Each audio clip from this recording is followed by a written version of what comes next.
اور وہ بڑھ بڑھ کر حملے کر رہے تھے۔ اگرچہ ان حملوں میں بیکند والوں کا خاصا جانی نقصان ہوا تھا، لیکن مسلمانوں کا نقصان بھی کم نہ تھا۔ اس صورتحال کو دیکھتے ہوئے قتیبہ نے اپنی حکمت عملی تبدیل کرنے کا فیصلہ کر لیا۔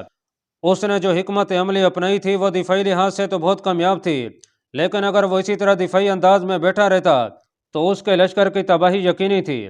ان کے پاس خوراک کے ذخائر محدود تھے، اگر وہ دشمن کے ہاتھوں نہ مرتے تو بھوک مار دیتی۔ قتیبہ بن مسلم کو اپنی پوری عسکری زندگی میں ابھی تک ایسے حالات کا سامنا نہیں کرنا پڑا تھا۔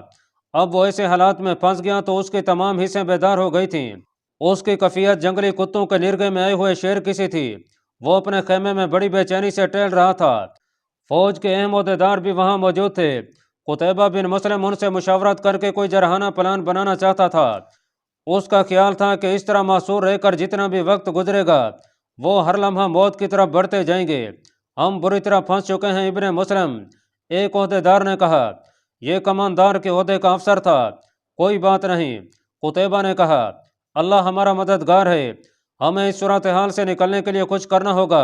زرار بن حسین نے کہا، ورنہ ہمارا خاتمہ یقینی ہے۔ مایوسی کی باتیں مت کرو، قتیبہ نے درست لہجے میں کہا، تمہارا کیا خیال ہے؟ میں ایسا نہیں چاہتا۔ یہ ملاقات اسی قسم کی گفتگو سے شروع ہو کر اسی قسم کی گفتگو پر ختم ہو گئی۔ وہ کسی فیصلے پر نہ پہنچ سکے۔ وہ جارحانہ انداز اختیار کرنا چاہتے تھے، لیکن حالات انہیں ایسا کرنے کی اجازت نہیں دیتے تھے۔ چنانچہ وہ کسی نتیجے پر پہنچنے سے پہلے ہی مصلحتوں کا شکار ہو جاتے۔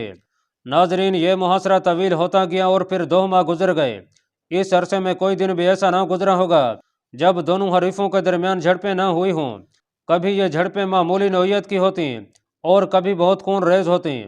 اکثر مسلمان جارحانہ انداز اختیار کرتے تھے، مگر پھر مجبوری آڑے آ جاتی اور وہ واپس اپنی دفاعی پوزیشن میں آ جاتے۔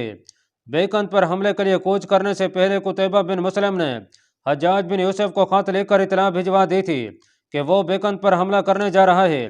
حجاج کو امید تھی کہ قتیبہ بن مسلم جلد ہی اسے صورتحال سے باخبر رکھنے کے لیے دوسرا خط لکھے گا۔ اس بات کو 2 ماہ گزر چکے تھے اور حجاج کو قتیبہ کی طرف سے کوئی اطلاع نہیں ملی تھی۔ حجاج کو یہ اندیشہ پریشان کرنے لگا کہ ضرور قتیبہ کسی خطرے میں گھر چکا ہے اور صورتحال ایسی ہے کہ وہ اسے کمک کے لیے اطلاع بھجوانے سے بھی مجبور ہے۔ حجاج بن یوسف کو قتیبہ بن مسلم سے ایک خاص انس تھا۔ اسے جب یہ احساس ہوا کہ قتیبہ کسی مشکل کا شکار ہو گیا ہے تو وہ بہت پریشان ہو گیا۔ اس نے حکم جاری کر دیا کہ مسجدوں میں قتیبہ بن مسلم اور اس کے لشکر کی خیریت کے لیے دعائیں کی جائیں۔ ادھر قتیبہ کے دل میں کئی بار یہ خیال آیا تھا کہ وہ حجاج سے مدد کے لیے خط لکھے، لیکن خط لکھنے سے کیا ہوتا تھا؟ اصل مسئلہ تو حجاج تک خط پہنچانے کا تھا۔ اس نے دیکھ لیا تھا کہ اس محاصرے سے کسی قاصد کا نکلنا ناممکن ہے، اس لیے اس کے دل کی بات دل میں ہی رہ گئی تھی۔ ناظرین، ایک رات قتیبہ اپنے چند مشیروں کے ساتھ درپیش صورتحال پر غور کر رہا تھا کہ اسے اطلاع دی گئی کہ کوئی شخص اس سے ملنا چاہتا ہے۔ وہ سمجھا شاید کوئی فوجی سالار اس سے ملنا چاہتا ہوگا۔ اس نے اسے بلوا لیا۔ وہ شخص جب اندر آیا تو اسے دیکھ کر قتیبہ سمیت خیمے میں موجود تمام لوگ حیران رہ گئے۔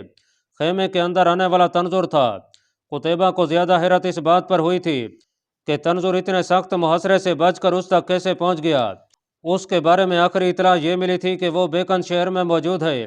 تنظر نے بلند آواز میں سلام کیا اور پھر قتیبہ کے اشارے پر ایک طرف بیٹھ گیا۔ تم اتنے عرصے بعد آئے ہو، عبداللہ بن مسلم نے حیرت بھرے لہجے میں کہا، اور پھر پوچھا تم اتنے سخت محاصرے سے بچ کر کیسے آ گئے؟ میں آخر وقت تک بیکند میں تھا، تنظر نے کہا۔ بہر محاصرہ اتنا سخت ہے کہ کوئی دھوکہ دے کر گزر نہیں سکتا۔ اس دوران میں نے کئی بار کوشش کی لیکن ناکام رہا۔ اس کے بعد مجھے ایک ایسی اہم اطلاع ملی جس کا آپ کے علم میں لانا نہایت ضروری تھا۔ یہی وجہ ہے کہ میں آج جان کی بازی لگا کر محاصرہ کرنے والوں کو چکمہ دے کر کے یہاں تک پہنچ گیا ہوں۔ وہ اہم اطلاع کیا ہے؟ قتیبہ نے پوچھا۔ جو تم مجھے دینا چاہتے ہو۔ ایسے نہیں، تنظر نے پراسرار انداز میں کہا، یہ اطلاع تنہائی میں دینا بہتر ہوگا۔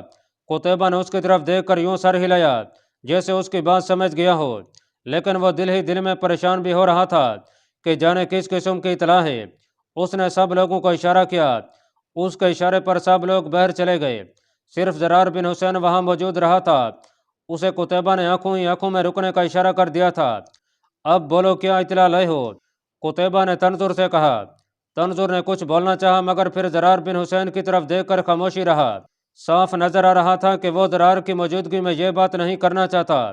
زرار کی فکر نہ کرو، قتیبہ نے اس کی نظروں کا مطلب سمجھ کر کہا، یہ ہر بات کو راز میں رکھنا جانتا ہے، تم بے فکر ہو کر وہ اطلاع دے دو۔ اطلاع کچھ اچھی نہیں ہے امیر خراسان، تنظر نے پریشان اور بکھرے بکھرے سے انداز میں کہا۔ امیر عراق حجاج بن یوسف کو خلیفہ نے معزول کر دیا ہے۔ یہ اطلاع نہیں تھی، ایک بم تھا جو تنظر نے خیمے میں پھینک دیا تھا۔ زرار بن حسین اور قتیبہ بن مسلم کا منہ کھلے کا کھلا رہ گیا۔ کتنی ہی دیر دونوں گم سم رہے اور کچھ بھی نہ بول سکے، اور اے ابن مسلم، ان کو خاموش دیکھ کر تنظر نے خود ہی بات آگے بڑھاتے ہوئے کہا، یہ بھی پتہ چلا ہے کہ حجاج کی معزولی کے بعد اب تیری باری ہے، تجھے بھی معزول کر دیا جائے گا۔ اس کے بعد تنظر نے ایک دم اپنا لہجہ بدل لیا اور بولا، تیری بہتری اس میں ہے کہ اپنی فوج کو یہاں سے لے کر نکل جا، ورنہ نہ یہاں کا رہے گا نہ وہاں کا۔ دونوں نے تنظر کے لہجے کی اس تبدیلی کو صاف محسوس کیا۔ تنظر کی آنکھوں میں منافقت نظر آ رہی تھی۔ قتیبہ کو اس پر شک ہو گیا۔ مشکوک ہونے کی سب سے بڑی وجہ یہ تھی کہ جس محاصرے سے چڑیا کا بچہ بھی نظر بچا کر نہیں گزر سکتا تھا، تنظر وہاں سے گزر آیا تھا۔ قتیبہ سمجھ گیا کہ دال میں کچھ کالا ہے۔ تجھے یہ اطلاع کیسے ملی؟ قتیبہ نے اپنا شک دور کرنے کے لیے پوچھا۔ مجھے یہ اطلاع، ایک دم تنظر بوکھلا گیا۔ اس سے کوئی جواب بن نہ پڑا اور آئیں بائیں شیں کرنے لگا۔ اس کے اس انداز سے قتیبہ کا شک یقین میں بدل گیا کہ تنظر غلط بیانی کر رہا ہے۔ اس نے تنظر سے کچھ اور سوال پوچھے، لیکن وہ کسی ایک کا بھی تسلی بخش جواب نہ دے سکا۔ قتیبہ کی عقابی نظریں تنظر پر گڑی ہوئی تھیں، اور وہ ان نظروں سے بچنے کے لیے قتیبہ سے نگاہیں نہیں ملا رہا تھا۔ میری طرف دیکھو تنظر، قتیبہ نے کڑے کر اسے حکم دیا۔ تنظر نے لاچار ہو کر قتیبہ کی طرف دیکھا، لیکن اس کا ضمیر مجرم تھا اور اس کے دل میں کھوٹ تھا، اس لیے وہ زیادہ دیر ان نظروں کا سامنا نہ کر سکا اور سر جھکا لیا۔ اسے یوں محسوس ہو رہا تھا جیسے یہ نظریں اسے اندر تک ٹٹول رہی ہوں۔ کیا تم سچ کہہ رہے ہو؟ قتیبہ بن مسلم نے اس کی آنکھوں میں آنکھیں ڈال کر پوچھا۔ میں سچ کہہ رہا ہوں ابن مسلم، تنظر نے ذرا سنبھل کر کہا۔ اب اس کے لہجے میں کچھ اعتماد پیدا ہو گیا تھا، لیکن قتیبہ سمجھ گیا تھا کہ وہ جھوٹ بول رہا ہے۔ اگر وہ سچ بھی بول رہا تھا تو حجاج بن یوسف کی معزولی کی خبر اس کے لشکر میں بددلی پھیلا سکتی تھی۔ دونوں صورتوں میں اس کا زندہ رہنا مناسب نہ تھا۔ اس نے اپنے حبشی غلام کو طلب کر کے تنظر کی گردن اڑا دینے کا حکم دے دیا۔ حبشی غلام نے حکم کی تعمیل کی اور اپنی بھاری بھرکم تلوار کے ایک ہی وار سے تنظر کی گردن اڑا دی۔ دوسرے ہی لمحے تنظر کا بے سر کا لاشا زمین پر پڑا تھا۔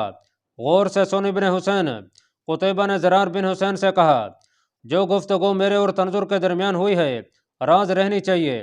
خدا نخواستہ اگر یہ خبر سچ بھی ہوئی تو اس سے فوج میں بددلی پھیل جائے گی اور اس کے ہم متحمل نہیں ہو سکتے۔ زرار بن حسین منہ سے کچھ نہ بولا، بس اس نے سر ہلا دیا۔ اس کے بعد قتیبہ نے تمام لوگوں کو اپنے خیمے میں واپس بلوا لیا جو کچھ دیر پہلے اس کے پاس موجود تھے۔ وہ اندر آئے تو تنظر کی لاش دیکھ کر پریشان ہو گئے۔ ان کا خیال تھا کہ قتیبہ نے تنظر کو کسی غلط فہمی کی وجہ سے قتل کر دیا ہے، کیونکہ وہ بیکند میں رہ کر جاسوسی کر رہا تھا۔ ہو سکتا ہے اس نے کوئی ایسی اطلاع دی ہو جس کی وجہ سے وہ مشکوک ہو گیا ہو اور اس کی گردن اڑا دی گئی۔ قتیبہ ان لوگوں کے چہروں پر پریشانی کے تاثرات دیکھ کر ان کی سوچوں کو بھانپ گیا کہ وہ کیا سوچ رہے ہیں۔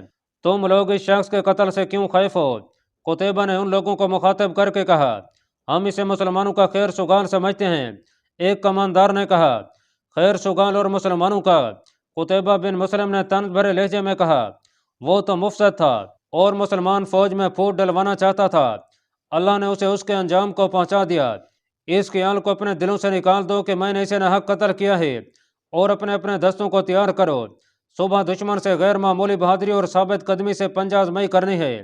یہ بات کہتے ہوئے قتیبہ کے چہرے پر ایک غیر معمولی چمک نظر آ رہی تھی۔ اسے جاننے والے اس چمک سے اچھی طرح واقف تھے۔ یہ چمک اس کے چہرے پر اس وقت ابھرتی تھی جب وہ کوئی بہت اہم فیصلہ کر لیتا تھا، اور اس وقت بھی وہ ایک اہم فیصلہ کر چکا تھا۔